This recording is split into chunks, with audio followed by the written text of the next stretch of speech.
آج اس مبارک محفل میں میں آپ کو یہ بتانا چاہتا ہوں کہ اللہ رب العزت نے قرآن کریم کا کیا مرتبہ رکھا ہے اور اس کے یاد کرنے والے حافظ قرآن کا کیا مقام و مرتبہ ہے۔ اللہ رب العزت نے بہت سے کتب اور صحیفے نازل کیے انسانیت کی رہنمائی کے لیے۔ انجیل بھی اتری، زبور بھی اتری اور توریت بھی اتری اور 127 صحیفے اترے۔ حاضرین مجلس، جب توریت اتری تو حضرت موسیٰ علیہ السلام کو لینے جانا پڑا، اور جب انجیل اتری تو حضرت عیسیٰ علیہ السلام کو لینے جانا پڑا، اور جب زبور اتری تو حضرت داؤد علیہ السلام کو لینے جانا پڑا۔ لیکن جب قرآن اترا تو کون لینے گیا؟ کوئی لینے نہیں گیا، بلکہ کائنات کا سردار فخر بنی آدم جناب محمد رسول اللہ صلی اللہ علیہ وسلم جہاں کہیں پر بھی موجود تھے، قرآن کو وہاں بھیجا۔ آپ مدینے میں تھے، قرآن بھی مدینے میں، آپ غزوہ تبوک میں، قرآن بھی غزوہ تبوک میں، حتیٰ کہ آپ عائشہ صدیقہ کے بستر پر ہیں تو قرآن بھی عائشہ صدیقہ کے بستر پر۔ میرے دوستوں، حافظ قرآن کا مرتبہ کو محشر کے دن دیکھنا آج تو صرف بتایا جا سکتا ہے، دیکھنے کا دن تو اس دن ہوگا جب حافظ قرآن کو آواز لگائے گا اور وہ کہے گا حافظ قرآن جہاں ہو، وہ لائن سے نکل کر باہر آئے گا، وہ مدے سے نکل کر باہر آئے گا اور وہ ارشاد فرمائے گا کہ جا جنت کھلی ہوئی ہے، جنت کے سارے دروازے تیرے اعزاز میں کھول دیے گئے ہیں۔ میرے حافظ قرآن سے کہے گا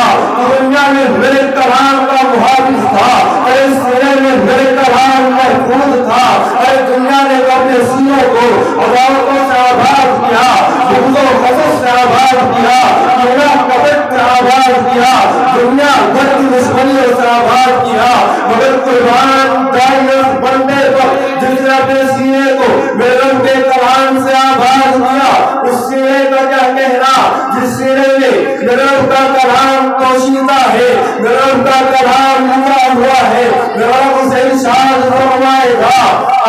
نکل کر ادھر آ، تو یہاں مت پڑا ہو، تو یہاں پی ہے، تیرا انداز یہاں پڑا ہونے کا اچھا نہیں لگتا،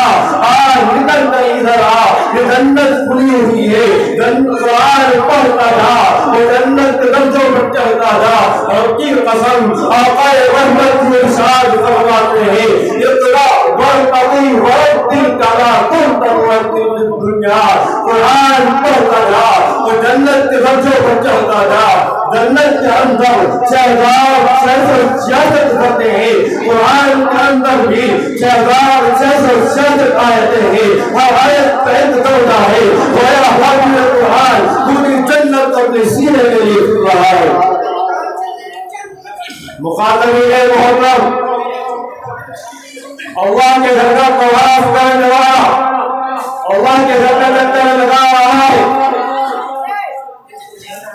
اور دیوانے اس انسان رب کے گھر کا چکر کیوں لگا رہا ہے؟ جو تو اپنے گھر کے اندر شہزادہ تھا، میرے اوپر تو تب تک صداقت کا لباس ہوا کرتا تھا، میں یوں کہوں گا قیمتوں کی کوئی انتہا نہیں ہوا کرتی، لیکن تیری آنکھوں کے اشارے سے سلطنتیں ہو جایا کرتی تھی، لیکن آج تو ننگے سر، ننگے بدن اور ننگے پیر چادر کے اندر محفوظ ہو کر اس وقت کے گھر کا چکر کیوں لگا رہا ہے؟ تو کہے گا ہم جنت چاہیے، میں جنت کی طرف میں اس وقت کے گھر کا چکر لگا رہا ہوں، تو دنیا میں گھوم رہا جنت کی طرف میں، اور جنت میرے ہاتھ میں قرآن کے سینے میں رہتی ہے۔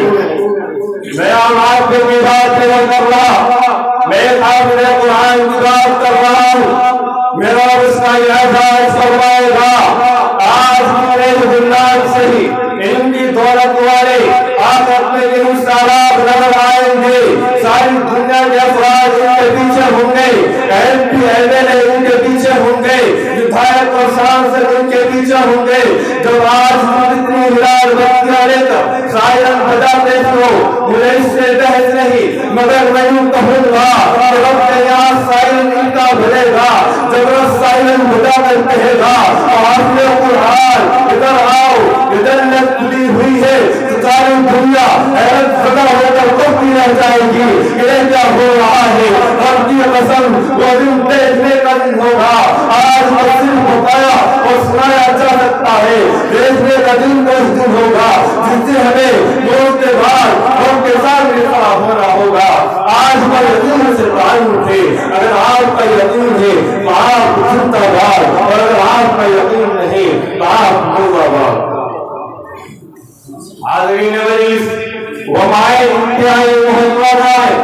وباء انتہائی محترم و مقدس وقادہ انتہائی محترم اور ہے اور بھائی انتہائی محترم ہے جناب نے اس فرزند کی زیارت رسی ہوئی ہے جس فرزند کو رب نے اپنے قرآن کے لیے منتخب فرمایا حافظ قرآن ہر کوئی نہیں بنتا پتہ نہیں کتنے نواب بجانے کتنے چودھری جو مدرسوں میں آتے ہیں اور چلے جاتے ہیں لیکن جس کی نسبت میں ہوتا ہے وہی حافظ قرآن بنتا ہے اس لیے کہ قرآن کی حفاظت کا مسئلہ ہے جس دن کے اندر حقیقت ہوگی جو دن قائم ہوگا جس دن کے اندر کلام الہی اور ہمارے خداوندی کی عبادت کرنے کی صلاحیت ہوگی وہی حافظ قرآن بنتا ہے عام آدمی حافظ قرآن نہیں بنتا اللہ تعالیٰ ہم سب کو قرآن کی تلاوت کرنے والا اور قرآن پر عمل کرنے والا بنائے وآخر دعوانا الحمدللہ رب العالمین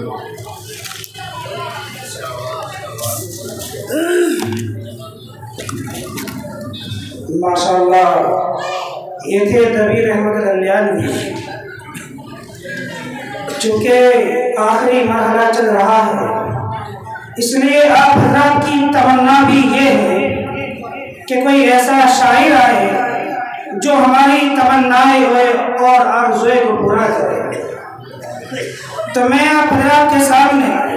پھر ایک ایسے شاعر کو لانا چاہتا ہوں جس شاعر کے لیے یہ کہنا بھیجا نہ ہوگا کیا ارے اگر مدینے میں پیدا ہوا ہوتا تو کیا ہوتا اگر مدینے میں پیدا ہوا ہوتا تو کیا ہوتا اگر مدینے کی گلی میں فنا ہوتا تو کیا ہوتا اگر مدینے کی گلی میں فنا ہوتا تو کیا ہوتا ارے مجنون بدنام ہوا تو لیلا کو دل دے کر اگر میرے نبی کو دل دیا ہوتا تو کیا ہوتا تو جن سے میری بات مدرسے کے مائنہ استاد جناب قاری محمد طالب صاحب ہیں وہ 2.5 پڑھائے اور ناقیہ کلام سے ہم تمام سامعین کو مستفید فرمائیں